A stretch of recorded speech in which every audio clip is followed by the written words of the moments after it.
Hello, my name is Marcus. I'm the compiler of a collection of therapy quotes entitled 1001 Windmills of the Mind.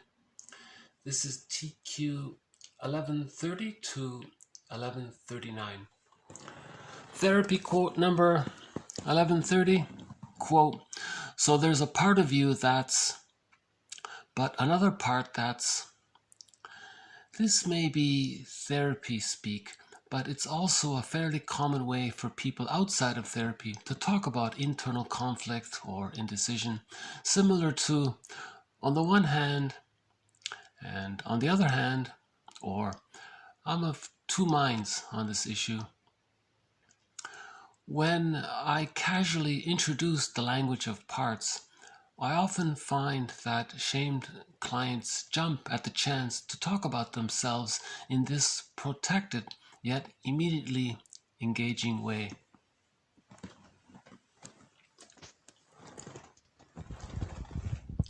So, as mentioned in one of the threads in this series, the rule of thumb is to acknowledge the use of a defense mechanism. Okay, before we acknowledge the reason why we're using the defense mechanism. So a part of us is using a defense mechanism, that's the ego, and a part of us has a lot of anxiety, and because of that anxiety, the ego adopted the defense mechanism. So we might say, a part of you thinks this and believes this, yet another part of you maybe feels differently, right? That kind of thing. So, and it's true, it does facilitate conversation. If you say to your friend, okay, so think about it. Which would be better to say to your friend, "Hey, friend, you seem quite upset," or to say, "Hey, friend,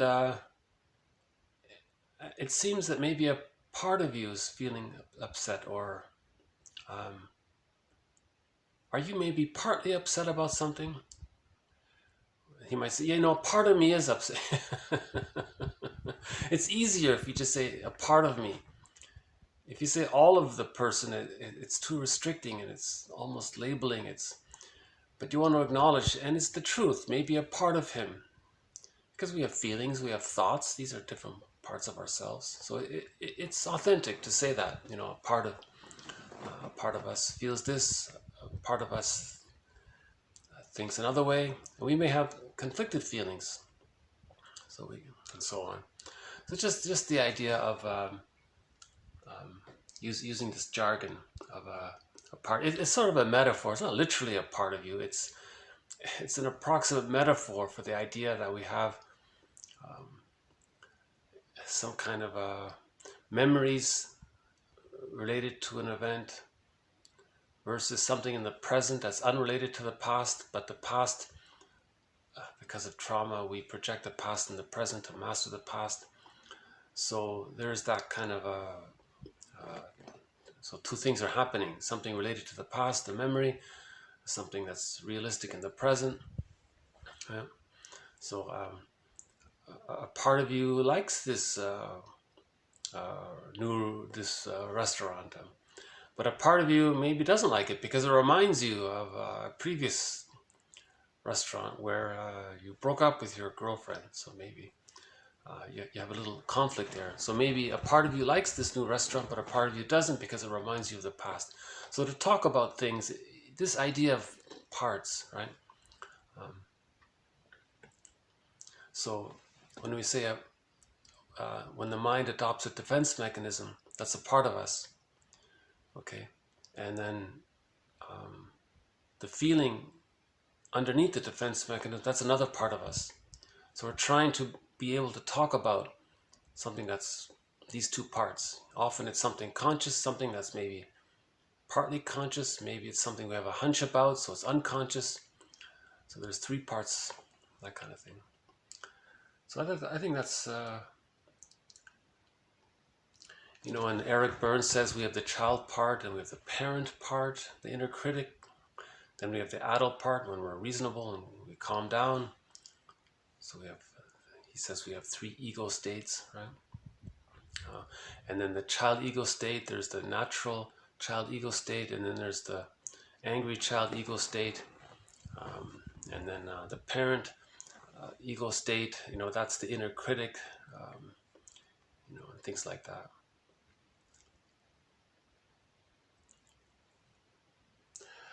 Okay, next one.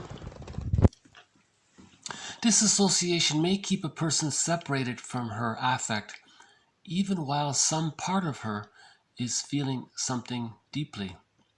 I have seen clients talk right through tears as if they weren't streaming down. So there'd be a good example. So you're saying a part of you is feeling sad because the tears are streaming down, and at the same time, a part of you is not allowing you to fully feel your sadness. Yeah, that's true. A part of me is feeling sad, and a part of me is not allowing me. This inner critic, this parent voice, it's not allowing me to feel sad. So another author says, in that case, maybe you want to the therapist wants to remind the client that his tears are welcome, his feelings are welcome, it's a safe place. So he might say, what's inside those tears? So that's just a device to say you have permission to cry, or it's okay to cry. And then that person might go more deeply and then reconnect to themselves. And because he has permission from the therapist, he pushes away the inner critic voice and follows more the counselor's supportive voice. Now he's going to be more connected to himself. He was saying here this question, what's inside those tears? He thinks that promotes the idea of connecting with ourselves. He says that idea, what's inside, that implies a kind of three-dimensionality of something, right? So one might say, yeah, I'm feeling sore back, the soreness in the back. What's inside the soreness? Oh, maybe fear, maybe worry. So you can free associate with that idea. It's kind of like a prompt, so to speak. Okay, the difference between free associating and rambling. Free associating, revealing oneself with utter frankness, what one is feeling and thinking. Concentrating on feeling inner life. Versus rambling. Rambling, in contrast, is saying whatever comes into one's mind, the spirit of which may be unconnected to inner depth of feeling. So the emphasis here is free association is what are you feeling and then what do you think about. Your thoughts are connected to your feelings. You're not trying to escape from your feelings. If you're trying to escape from your feelings, then you're rambling or you're intellectualizing or you're rationalizing. Right? So he's just saying here, notice the difference between rambling. See, rambling is probably the person is intellectualizing or rationalizing, creating rhetoric, long lies, false logic, superficial logic. He's trying to get away from his feelings. So rambling is getting away from his feelings, right? Or he's not aware of what he's feeling. Maybe he's trying to get in touch with his feelings. Eventually, maybe the rambling will turn into free association. But ideally, the free association, it's like a person writing in their journal. What are you really feeling about something? You might say, a part of me really wants to gain the value of being able to write in a journal. Another part of me is resistant to this idea of exposing myself. What if someone reads my journal? And so I'm afraid to. On the other hand, where is this fear coming from? Who's going to read my journal? And so what if someone reads my journal? This is my healing journey. It's not going to bother anyone, right? So there's this idea of the difference between free association and rambling.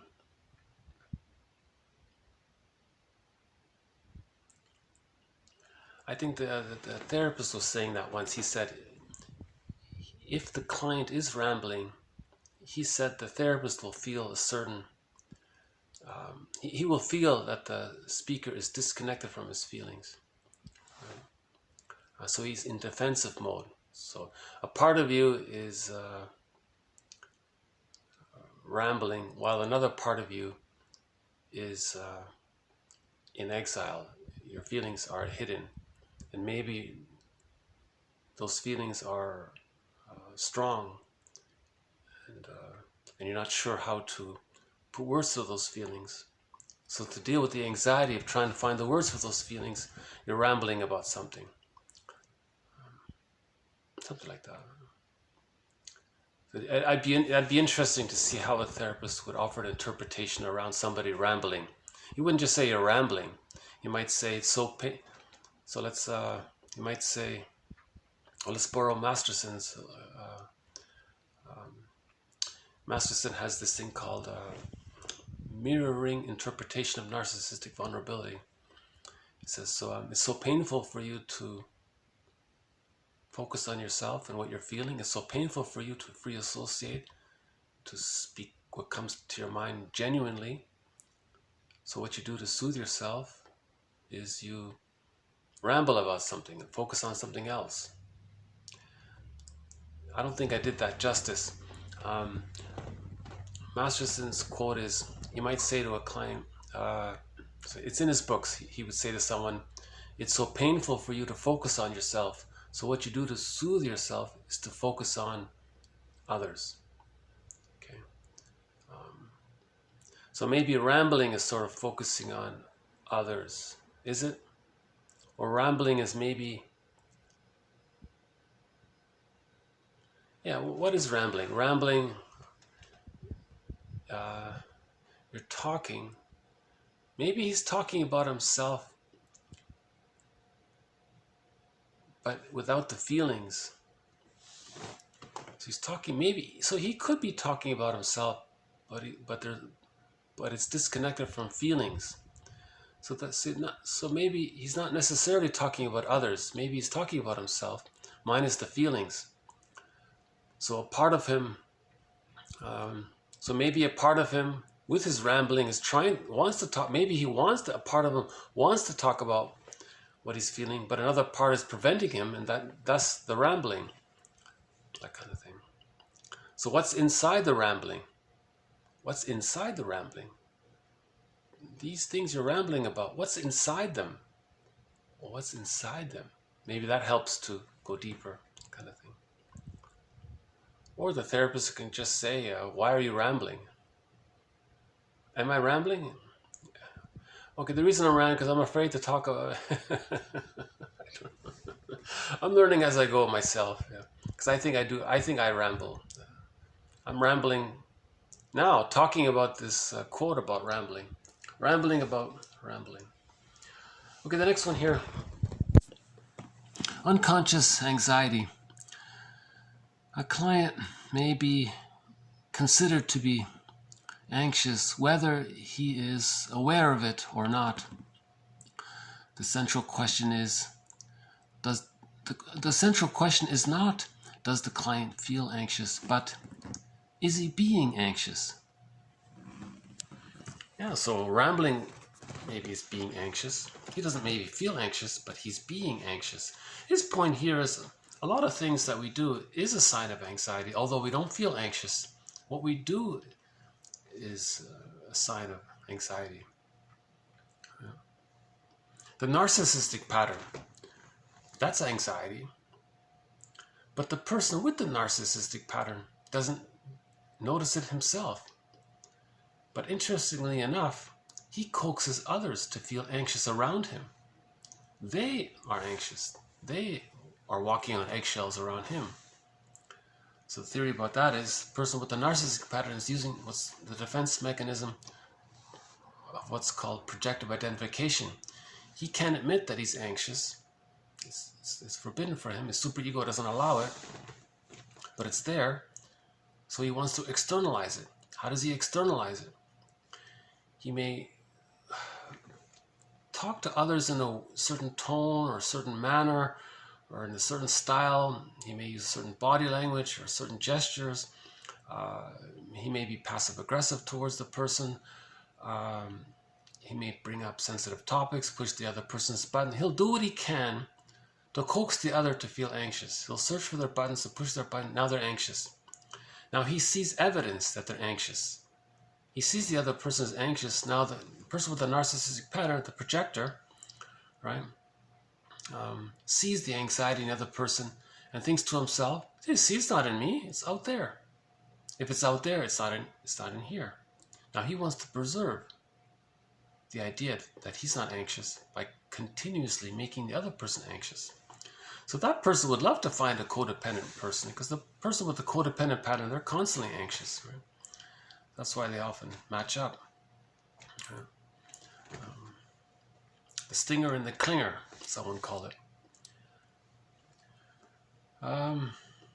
Okay, a psychosomatic symptom. Of course that's anxiety. If a person has a bodily symptom based on the psychology of anxiety, and he's denying his anxiety, and the body bears the burden,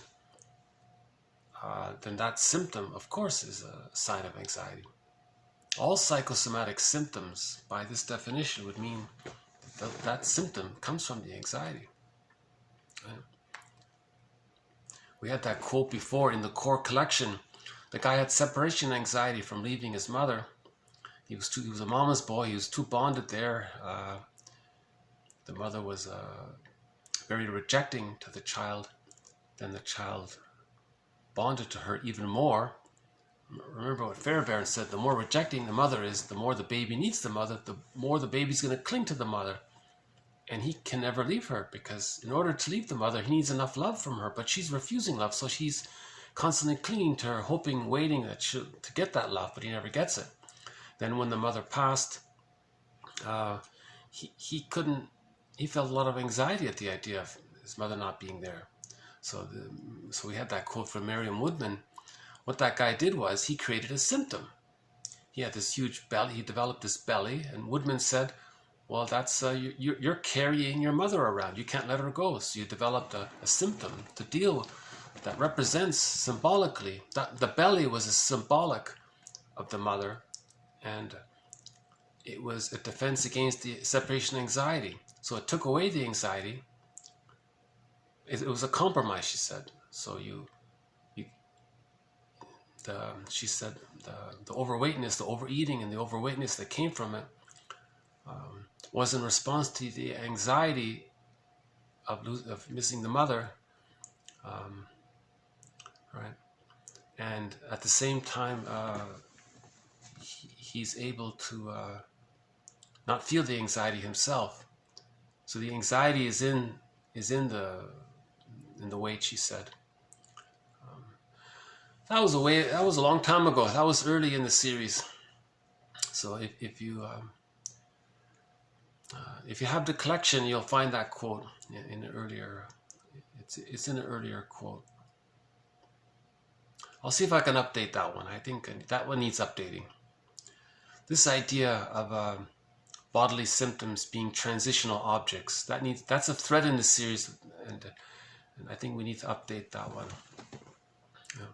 So the main idea was, if a person has a physical symptom, that can be used as a transitional object, a teddy bear, so to speak, because the person's it can't deal with the separation anxiety because they still need the mother's love, because they didn't get the mother's love.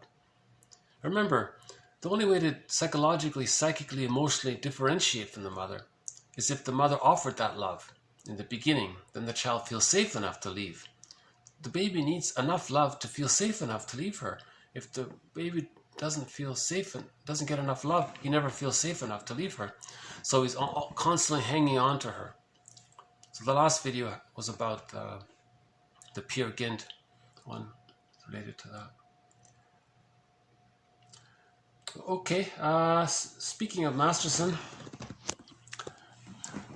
the narcissistic pattern must be fixated or arrested before the developmental level of the rapprochement crisis is reached, since one of the important tasks of that crisis is not performed. the phase appropriate deflation of the infantile grandiosity and omnipotence.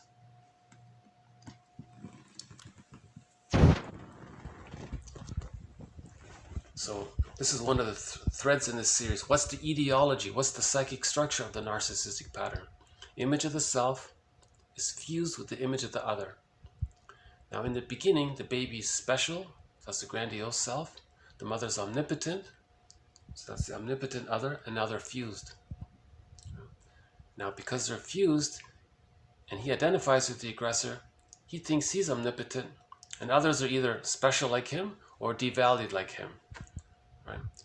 So, so in the narcissistic pattern, the self, there's a part self-representation that's grandiose, right?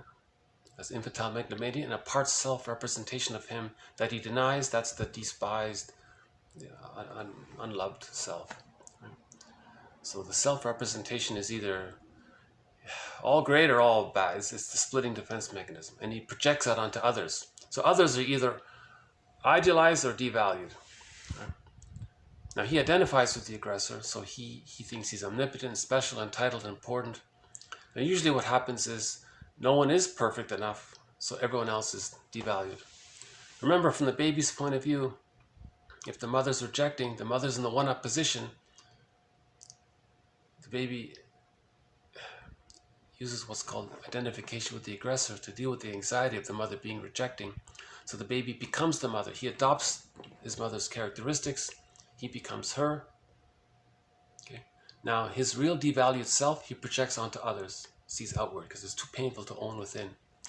So the last video talked about projection. So may I refer you to the last video about that.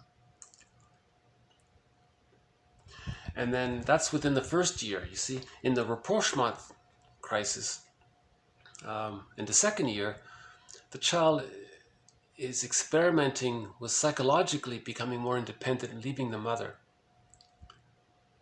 During that experimenting phase, the child can run back for emotional refueling, feels safe, and has the confidence to differentiate even further. And by the age of 3, he's differentiated. He has the psychological birth. But some mothers don't offer that. Okay, not to blame her, but if the mother feels anxiety, her separation anxiety herself, she may reward regression and punish or withdraw support for individuation.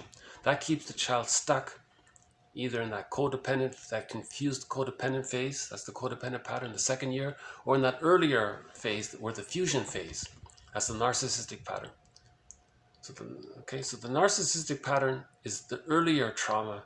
The codependent pattern, that confused state, that's in the second year. Right? So both are insecure attachment styles. And these two types often marry later in life, interestingly enough, right?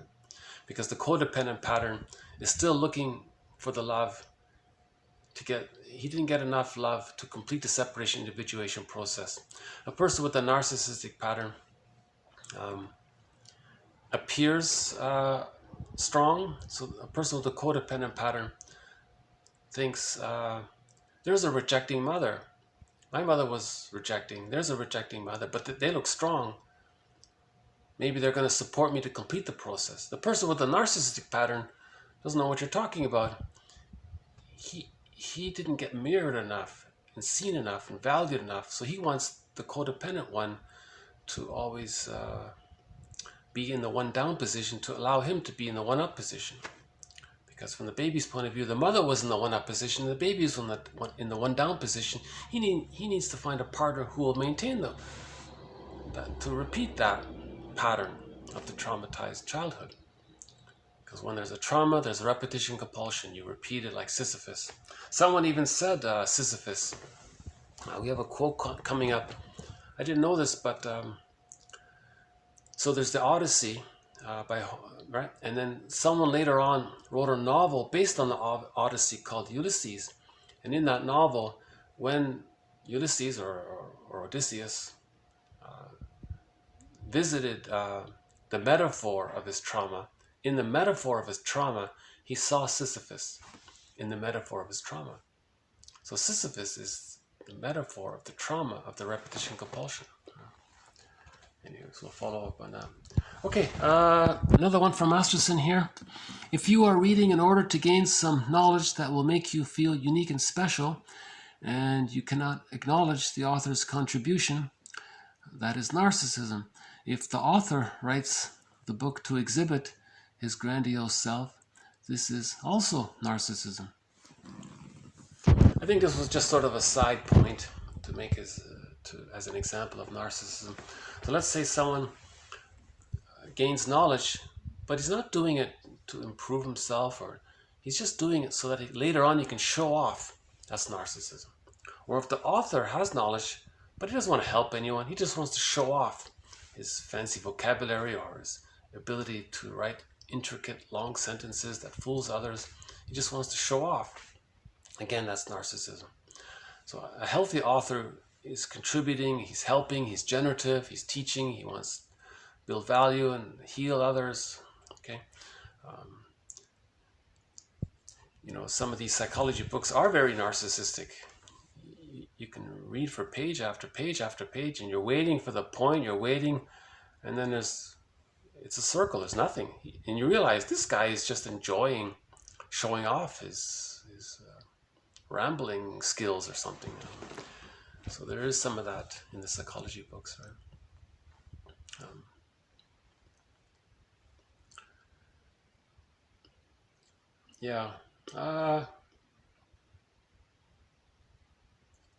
Masterson also has another idea called the closet narcissistic pattern.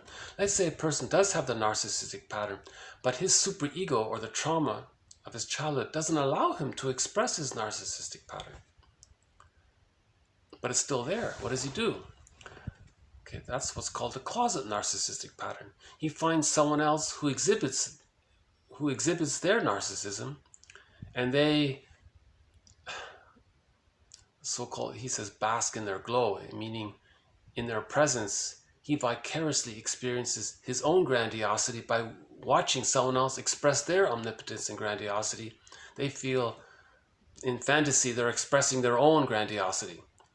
So this is not the codependent pattern. The codependent pattern, they think they're going to heal the narcissist, the person with the narcissistic pattern, they get them to change, get the love they need. The cause of narcissistic pattern is not thinking like that. They're just basking in their own personal narcissism, right? So there's a difference between the codependent pattern and the closet narcissistic pattern. So Masterson discusses this in his books. An important point, I think. Yeah. Okay, NTR, negative therapeutic reaction. Unconscious guilt objects to progress, and for many clients, envy cannot bear the analyst's cleverness or interpretation. So this is, we're building on a new thread recently started called NTR, negative therapeutic reaction. So let's say there's a good relationship between the therapist and the client, rapport there.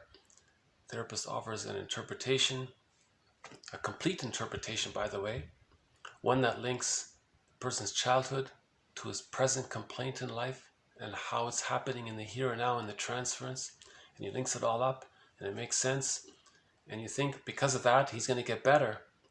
But what happens is his symptoms he gets maybe a little worse, or his symptoms flare up or something like that. So there's a negative response to something you think, you think at that, there's a point where you think he's going to get better, and everyone expects to get better. The therapist and the client think things are improving, but then suddenly things got worse. What happened? That's called the NTR, negative therapeutic reaction. So we had a few ideas already. One is that, okay, again with Masterson, he has an axiom: self-activation leads to abandonment depression, which leads to defense. Okay. Now, wanting to get better, wanting to heal, wanting to see the therapist and say, I want to heal, that's self-activation. You're wanting to reparent and get help to reparent. You want to heal the use of these infantile, immature defense mechanisms. You don't want to constantly project and repeat the drama with the mother, with new people. You don't want to be Sisyphus. You want to heal. That's an act of self-activation. But self-activation triggers abandonment depression, which triggers defense. Right? So that stems from the baby had a wish, mother rejected it. That's the abandonment depression. Then there's a defense mechanism afterwards. Okay. So that could be a reason why NTR might take place. The person was getting better, but that aroused some deep memory of when the baby got rejected. And that has to, so that inner child of the past wants to be seen and validated. You can't just ignore the inner child of the past. It has to be witnessed. Right? Now, here he's also saying maybe there's separation anxiety. If the person gets better, they're reminded of how stressed the mother might feel if the child psychologically leaves. We're not talking about physical separation, psychological separation. So then he feels guilty for leaving his mother, so he can't get better. If he gets better, his mother will be unhappy, and that's too stressful, so he doesn't get better. So out of loyalty to the rejecting image of the mother in his mind, he won't get better. That's a negative therapeutic reaction, this over-attachment to the rejecting image of the mother. In the narcissistic pattern, so there's greed there. Sometimes it's severe. When the baby wanted to be fed, sometimes the rejection was so strong, the baby concludes goodness is bad. Right? He can't even get the goodness of being fed properly. So he's not even going to be greedy anymore when he grows up. He's just going to be envy. He's not going to bother with greed. He's just going to jump to the worst state of envy. So if he's stuck there, okay, so envy means hatred of the good, meaning the baby had a horrific experience at the breastfeeding experience, used the bottle, used the schedule, everything was done improperly or rudely, or the mother was aggressive, and the baby never had the pleasure of feeding or anything like that. Right? So he hates the goodness. Now the therapist is doing something good, trying to help. Oh no, goodness must be wrecked. So that's the envy, is hatred of the good. So negative therapeutic reaction could be there's too much envy around what's going on with the therapist. The client is envious of the therapist. He doesn't want the therapist to succeed and be good at his job. He's envy. The therapist being good at his job, that arouses envy. So he'd rather not improve, because in order to improve, he has to be reminded of the pain of the breastfeeding experience. That's too painful. So he, as a defense against that pain, he'll use the envy to harm the therapeutic progress, right? So reject the interpretation or unconsciously not get better because he can't accept the goodness of the therapist. Because when he was a baby, he couldn't accept the goodness of the mother's feeding.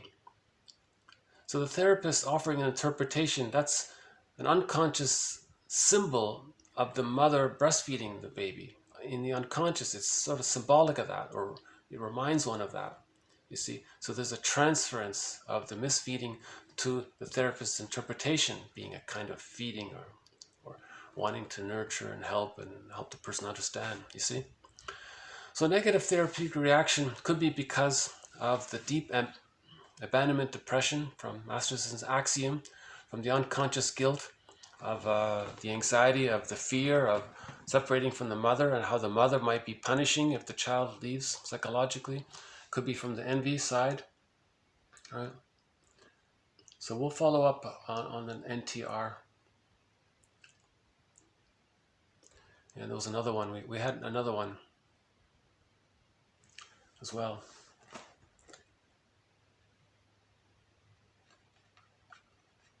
It means the therapist missed something. It means there's something deeper. Bergler always says this. Sometimes people are working too much on the surface and you missed something deeper. There's a deeper shame. Oh yeah, Karen Horney.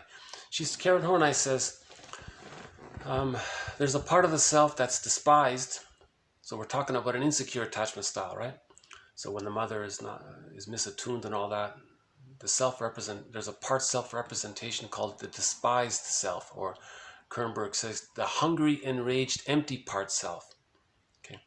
Now if that part self, whatever we call it, the despised self or the hungry, enraged part self, if that doesn't get acknowledged, that can cause a negative therapeutic reaction because of the anger. Right? So the therapist didn't address the genuine anger the inner child feels. Right? So you want to get better? The inner child says, no, I'm too angry. We can't get better yet. Right? You're going to ignore the inner child. Again, that's re-traumatizing. That's more pain. So there's an inner rebellion there from the inner child. You see.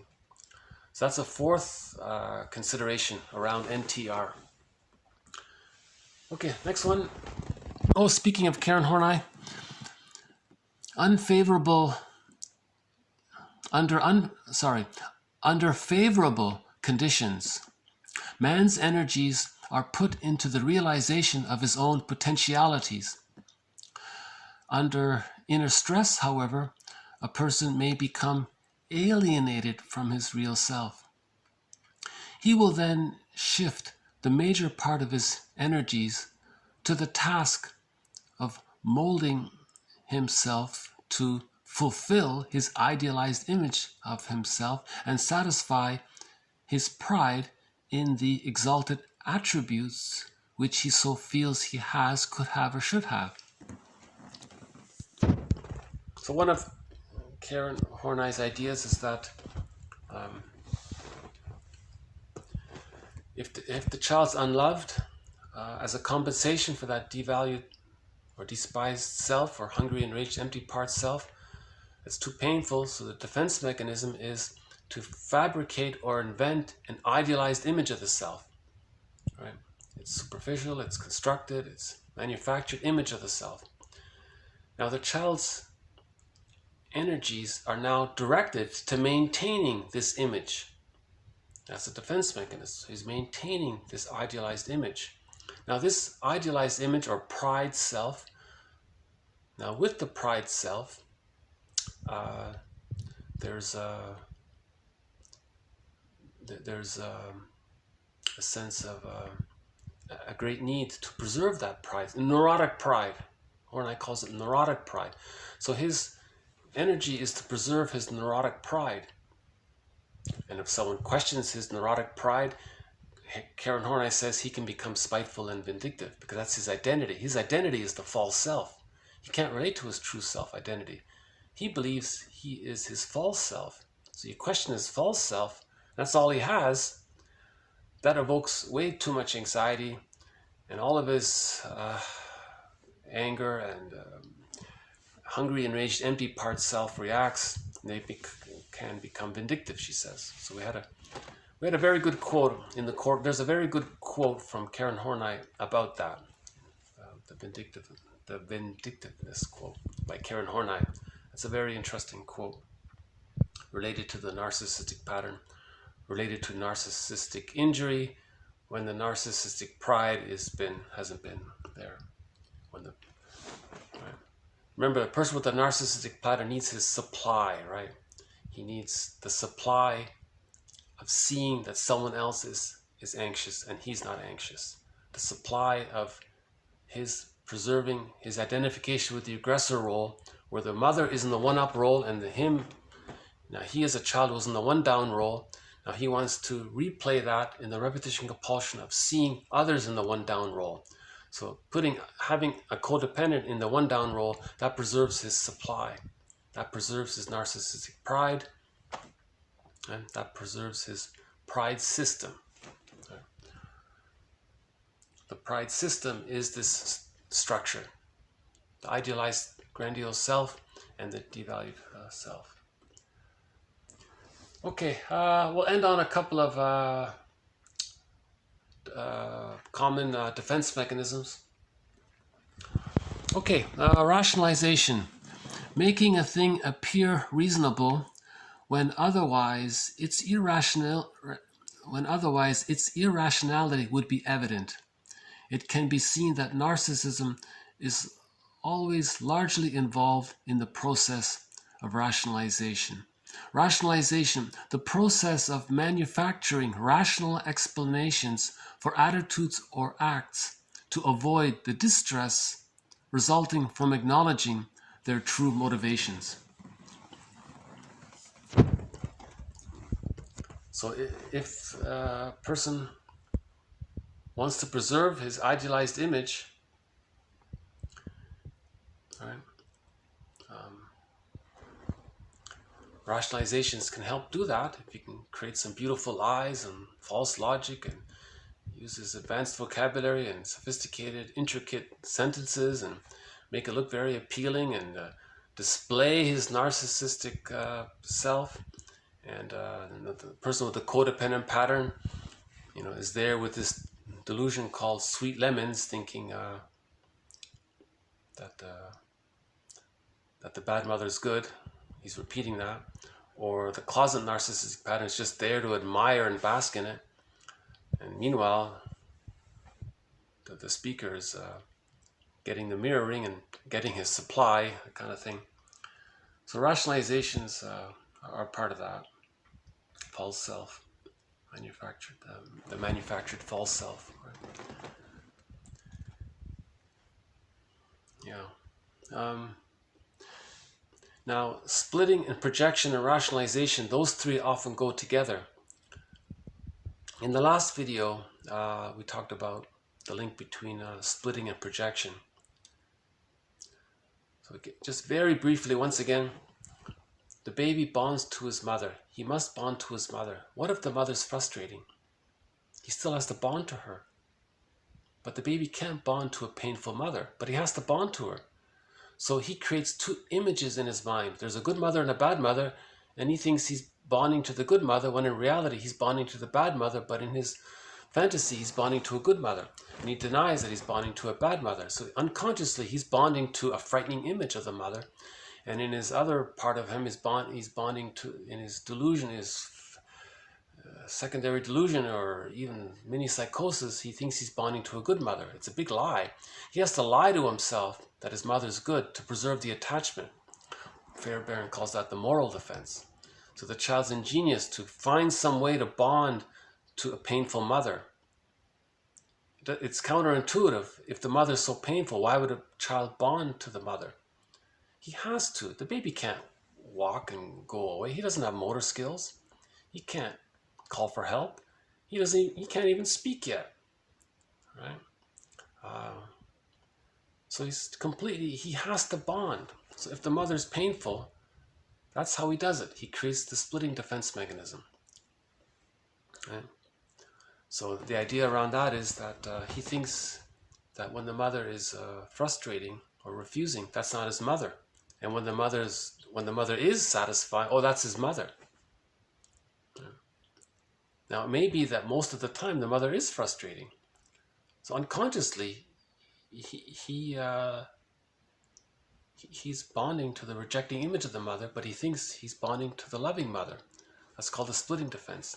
Now, if that psychic structure gets crystallized or fixated there by the age, and it doesn't get resolved by the age of 5 at the latest, and he still has that psychic structure, to preserve that psychic structure in the repetition compulsion, he's going to project the frustrating image of the mother onto non-threatening substitute others.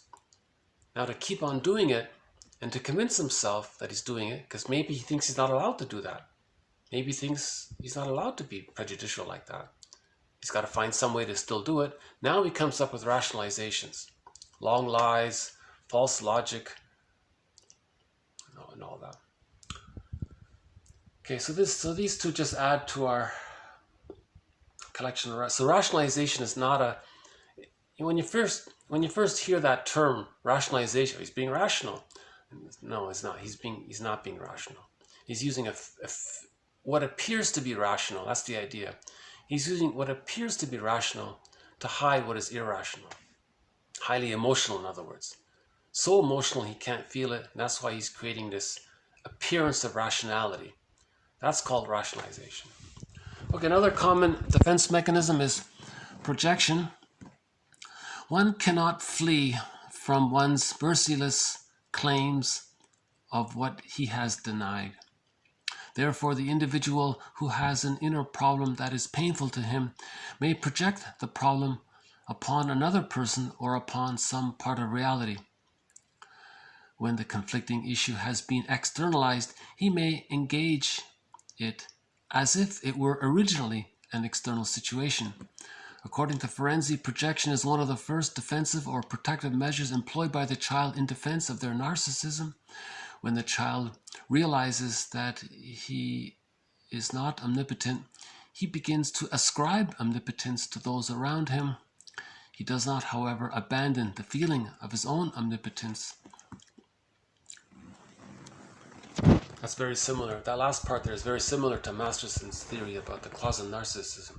He doesn't abandon his narcissism if he is sort of expected to lose it.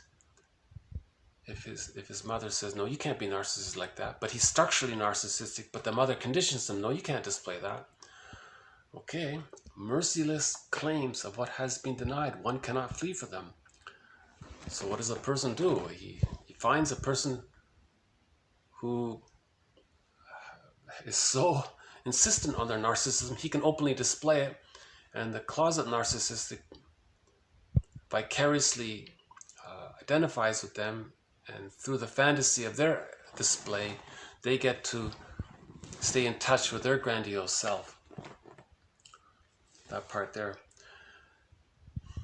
So, for example, about projection, let's in the last video we had a couple of quotes on projection. One idea around it is, let's say the person should feel guilty about something, but it's too painful for him to feel guilty about it. So he interacts with others as if they should feel guilty about something. See, and he externalizes it. And he wants to coax others to feel guilty. That's projective identification. And if it's external, he thinks it's not internal. Now, the positive intention of coaxing others to feel what he's not feeling, that's projection is the vehicle the unconscious uses to help the person be conscious. So this is called a mirror defense. He's creating this. The other person showing their guilt is for him to see that he has guilt in him. And he's created that. Now the idea is to own it himself, that he is guilty about something.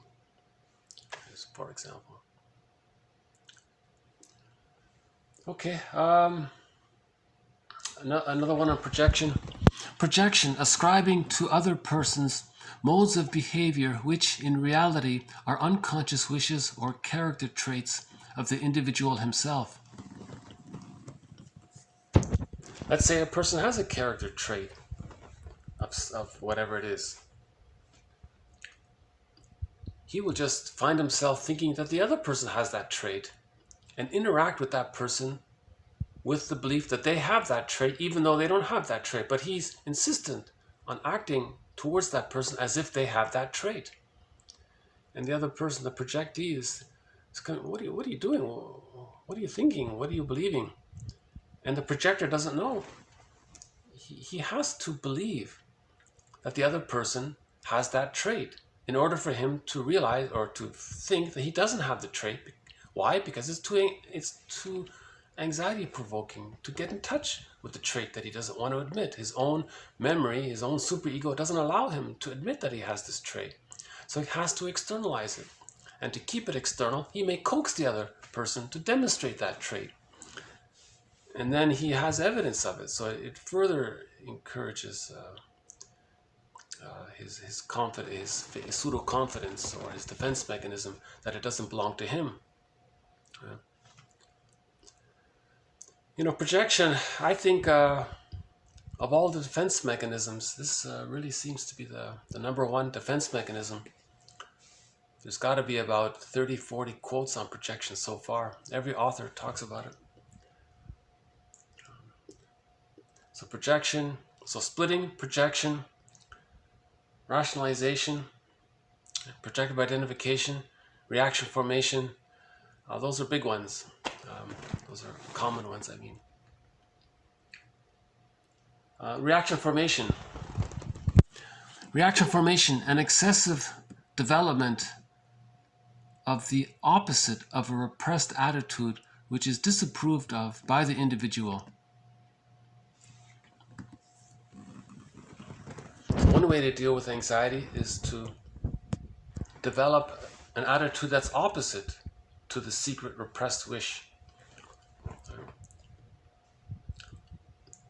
So sometimes, so I've given a few examples about it already. Maybe I'll just leave it at that. You know, if the person has a strong soapbox argument for or against something, you wonder about that. Really, does he really believe that? Maybe he secretly likes what he's saying he's against, and he's doing that to stay in touch with what he likes. And the only way to stay in touch with what he likes, he doesn't want to deny it completely. It's too painful.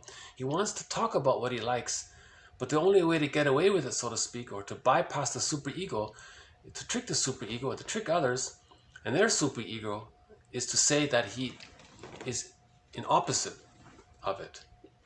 That's called a counterphobia. You're so afraid, what happens is you do a counterphobia kind of thing.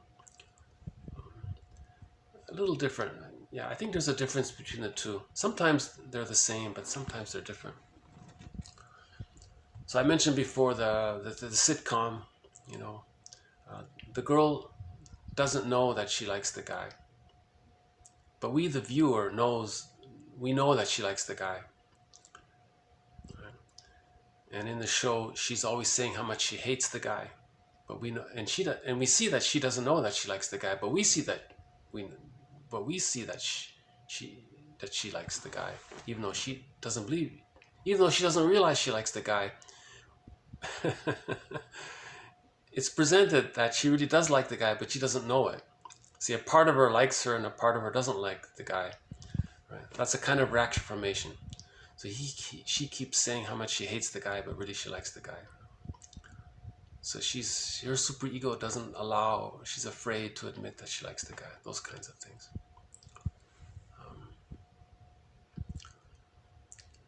Is there any other new example? We talked about the smoking one, we talked about the mother with the corporal punishment one. She loves her child. Yeah, I don't like that one. What else is there? Okay, I'll have to follow up on that one. Okay, one more on parataxic distortion. So the phrase parataxic distortion basically means projection or transference, right? So it's just refreshing to sometimes have another term for it. Okay, parataxic distortion. Any attitude toward any other person which is based on a fantasy or on an identification of that person with other figures from the past.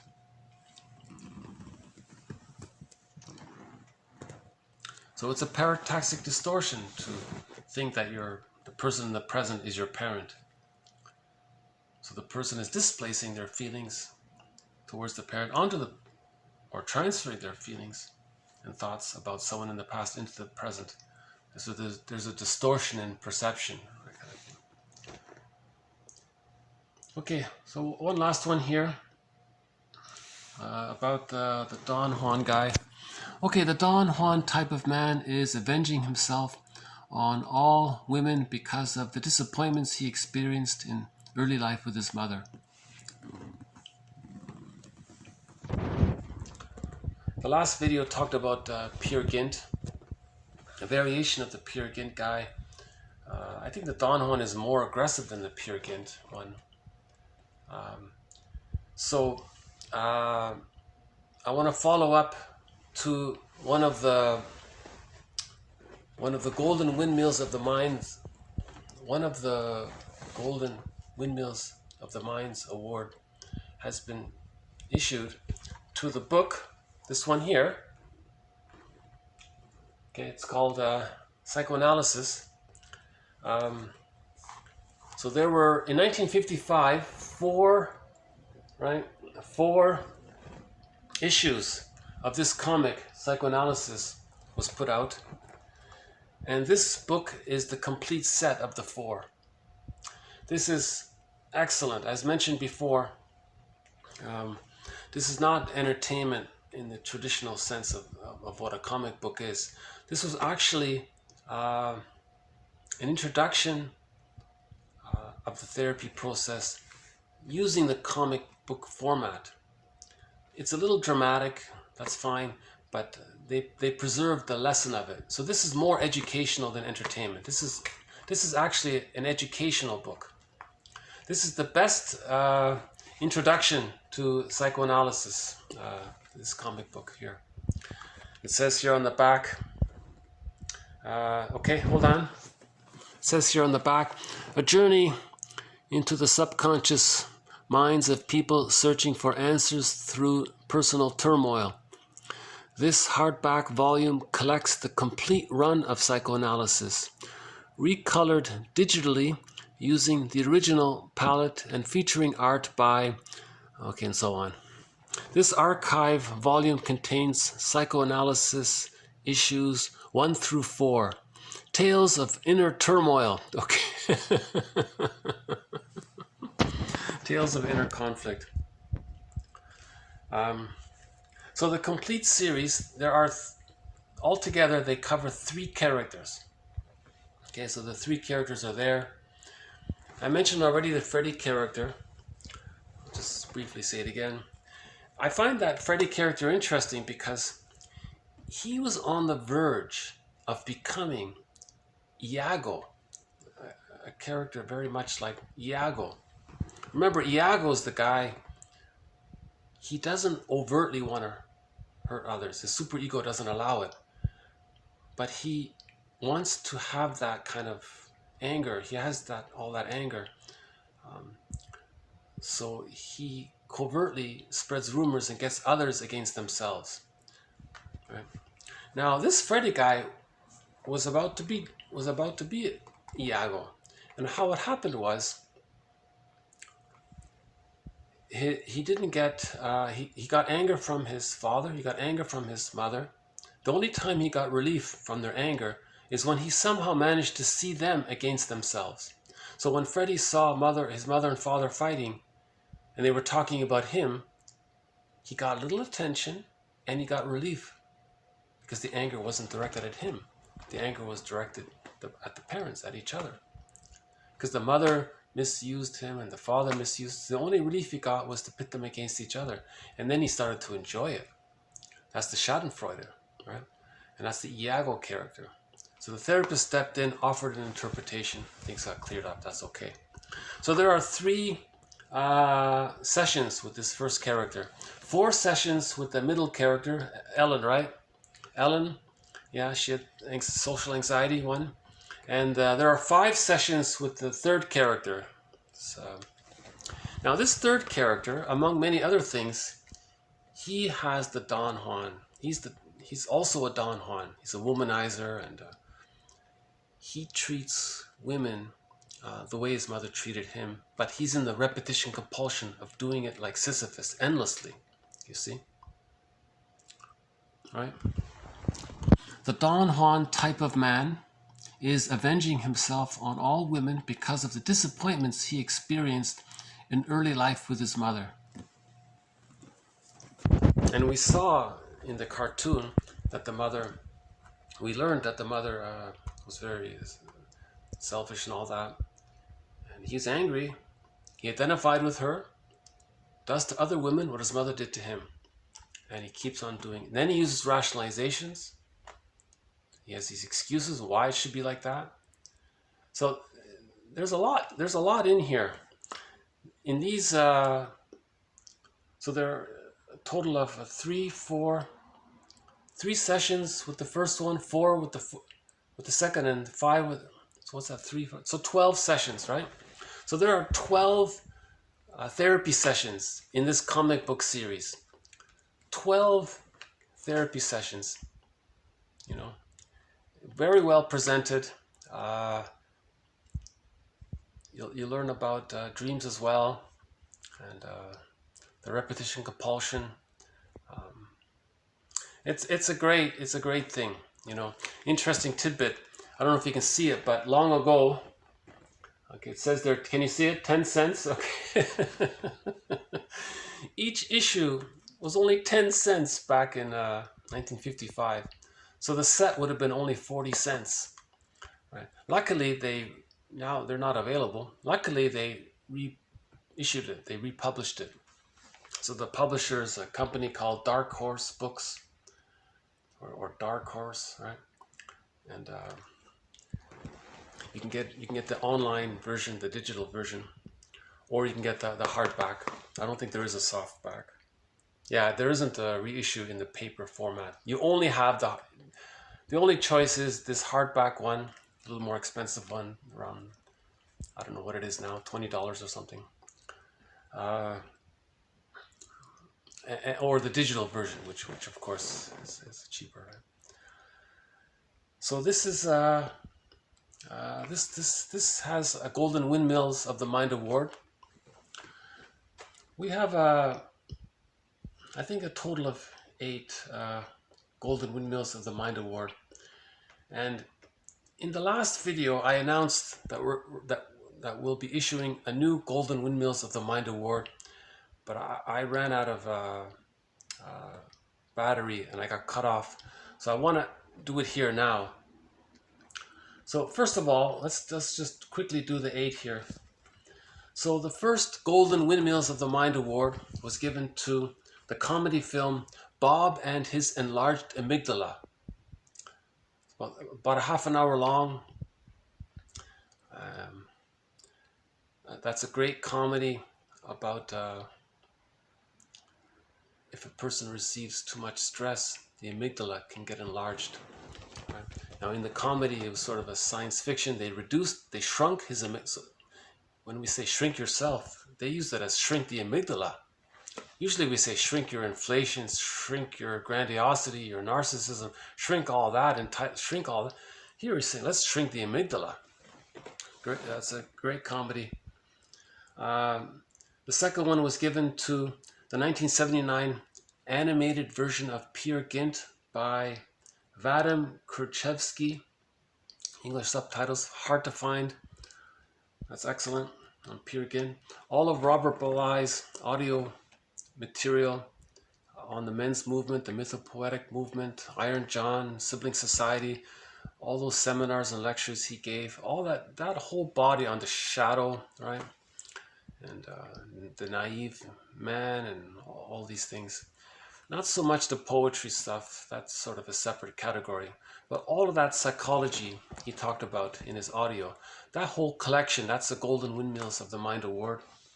The fourth one was for Rollo May's book, The Cry for Myth.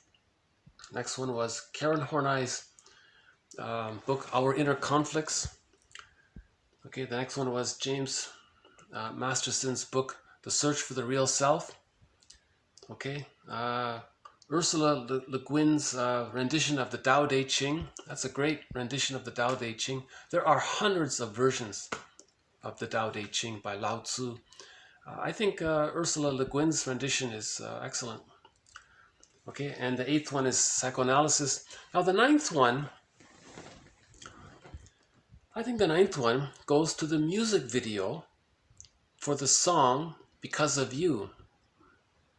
So the song Because of You, sung by the singer is Kelly Clarkson. Now there's a music video attached to that song.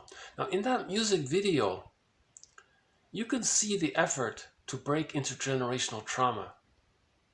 Okay? In that music video, she got in contact with herself as a child. So she connected in her thinking. She recalled herself as a child, and she recalled what really happened in childhood. And she was reparenting herself. She was offering support for herself regarding her childhood. And when she went through all that and she learned about it, she could do things in a new way, in a healthy way. And by doing that inner work, she saved her marriage. So a very good video. So I'd like to add that video too. That's a Golden Windmills of the Mind award. I think many people are aware of it. I think it's got like 500 million views or something like that. Okay, speaking of Windmills of the Mind, our theme song here is Windmills of the Mind sung by Katja Epstein.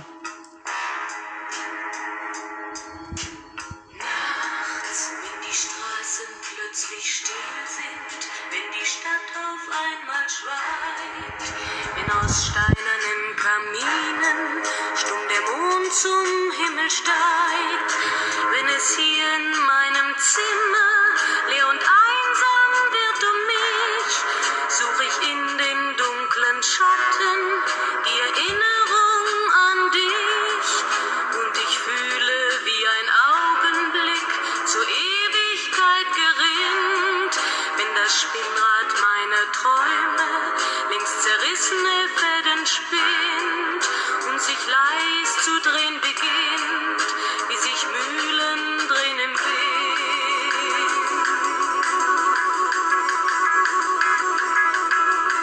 Und es kreisen die Gedanken ohne Anfang, ohne Ziel, wie die schnellen Wellenringe, wenn ein Stein ins Wasser fiel, wie ein Kreisel, den die Peitsche über Straßenpflaster treibt, wie Spiralen, die ein Adler in den Abendhimmel schreibt.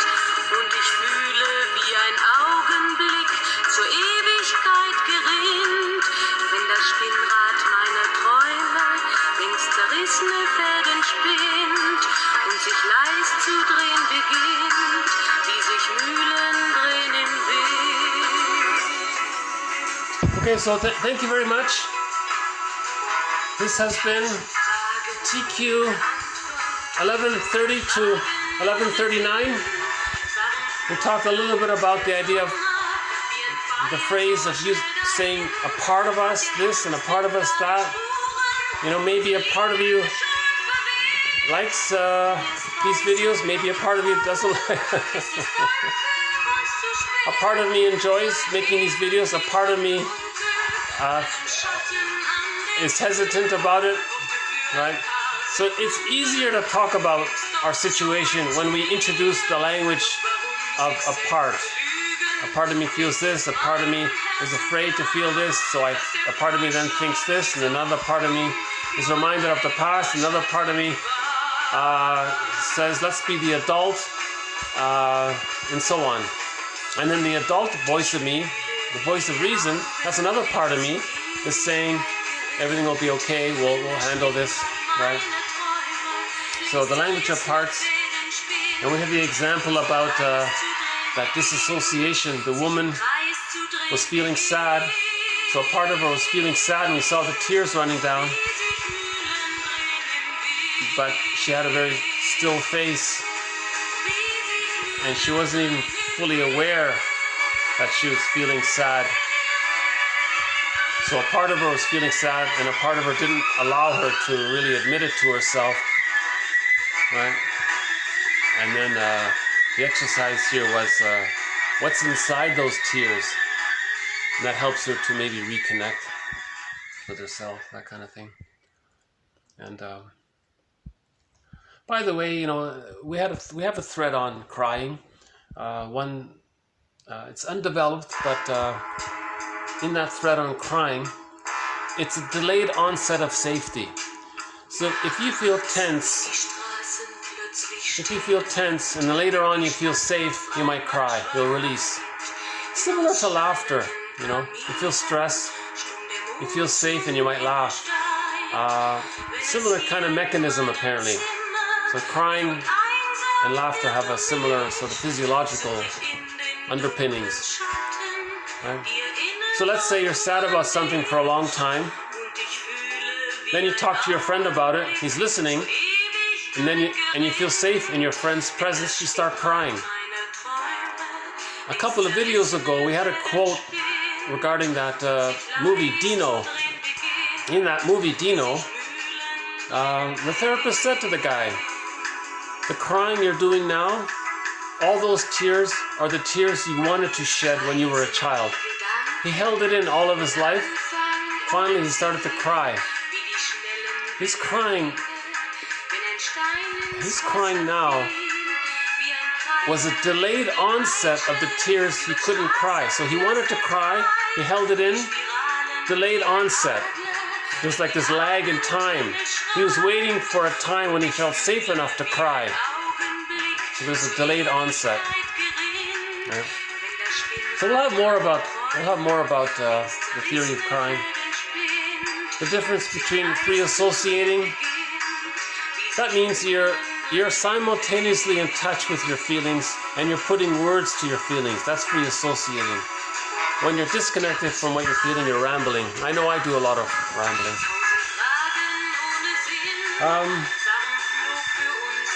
Anxiety is not just a feeling, it's behavior. He may not, a part of him may not feel that he's anxious, but another part of him is demonstrating his anxiety. Masterson has a whole section on the internal object relational world of the narcissistic pattern, the fusion between the grandiose self and the omnipotent other. The last video, he had some talk about that. So another brief mention of the closet narcissistic pattern. A little bit more on the NTR, that's a big topic, negative therapeutic reaction. K Horney's comment that if our energy can't go in service of our real self, for whom does the Grail serve? Well, in this case, it's serving the false self. This life force is dedicated to preserving his vanity. And the idea is to shrink our narcissism and get in touch with our real self. But to do that, we have to want to do it. Now, how do we get to the point where we want to do it? Maybe when the repetition compulsion causes too much pain, or usually around midlife we want to do it. Okay, a few more, so we've added to rationalization on what that is. So, contrary to how it might sound, a rationalization is not an intellect, it's not a positive thing. A rationalization is the appearance of being rational to deceive oneself and others regarding the true motives, right? A couple of more on projection. Okay. You interact with other people as if they possess the thing that you're denying. And then if you think it's outside, then you don't think it's inside. Because if you think it's inside, that'd be the truth. You feel anxiety, you don't want to feel the anxiety. Projection is a defense against anxiety. Okay, one more on reaction formation. Another one on parataxic distortion. You have this sort of these images from the past, and you want people in the present, and you see people in the present based on these past images. So you're distorting the present. And we ended on the Don Juan one.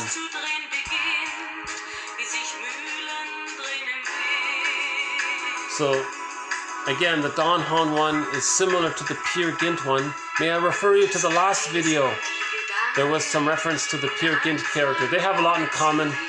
The Don Juan one seems to be much more aggressive about it. He's much more rude about it, like that character Stone in the comic. So, if you want to know about the Don Juan character, get this. And you'll learn about the Don Juan character in the third character, the Stone guy, Mr. Stone. It's hard to even call him Mr. Stone because he's really an infant, isn't he? He's an infant, an angry infant who's doing to others what his mother did to him because he identified with his mother.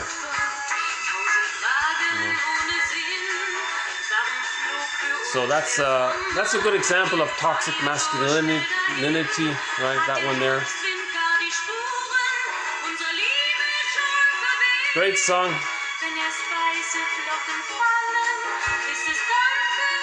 So in case you haven't figured it out yet, she's singing in German. A good English rendition of this song is by Barbara Lewis. That's a great English. That's my favorite English rendition of it. Jose Feliciano, his rendition is okay.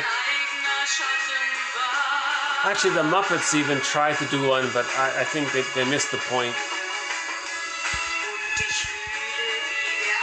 I think they meant it to be funny, but I don't really like it. But it's clever what they did. So Kermit the Frog is singing "Windmills of the Mind," but I think they could have done it differently. But there are hundreds of renditions of this song, and my vote is this one right here. This is my favorite one, and I've named 1001 Windmills of the Mind. This collection after what you're hearing right now. Okay, so more to follow. Thank you very much. I don't see the blue jay, but hopefully we'll hopefully next time we'll see the blue jay. No? I sometimes have this hope that maybe suddenly the blue jay will appear. That's one of the companion animals in this series. The blue jay, the fox, and the crow. Now when I'm outside, sometimes we can see the heron, and I have to include the mosquito. So the mosquito is a companion insect, or animal insect.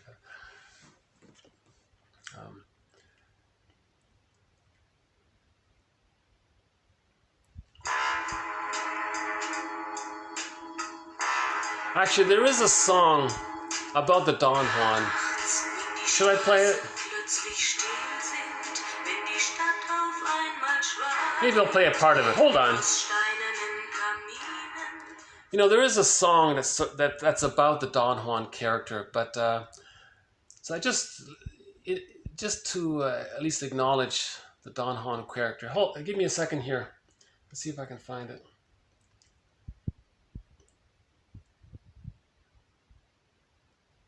Well, maybe not, huh? So there's a band from the 80s from the 80s called the Sanders Band. I call it no frills classic rock, and I played a couple of his songs already. I played Dreaming and Mistreating Heart. So here's the third song from the Sanders Band, and he describes the rudeness sort of the aggressive rudeness of the Don Juan character. Hold on a sec.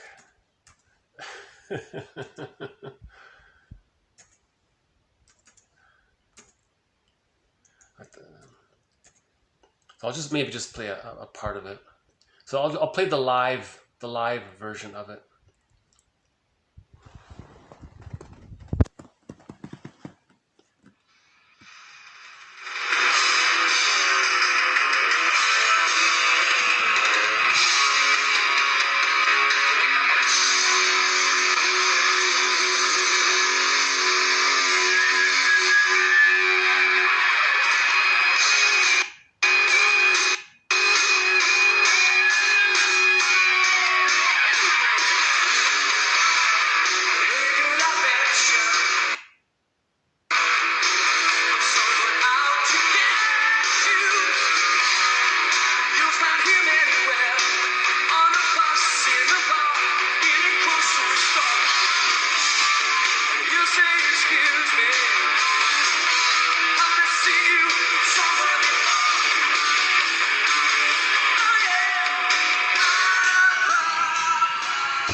So he's warning, actually in this song, he's actually warning women. Watch out, women.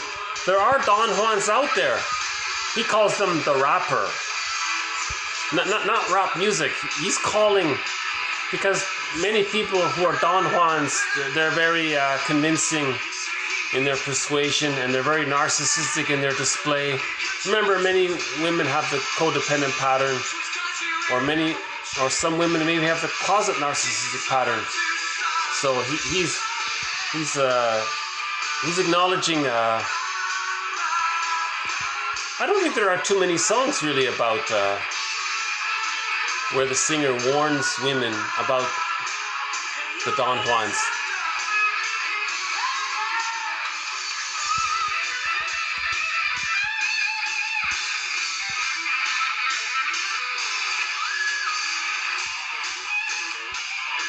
So yeah, the Peer Gynt and the Don Juan.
So he says there, girl, you gotta face reality.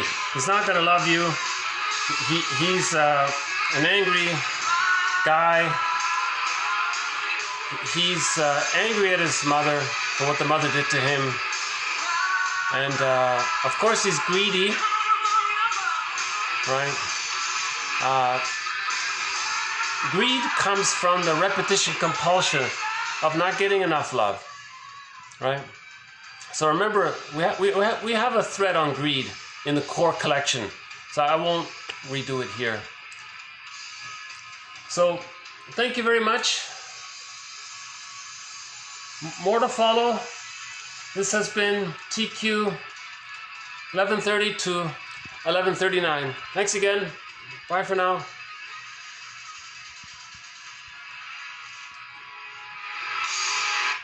Okay.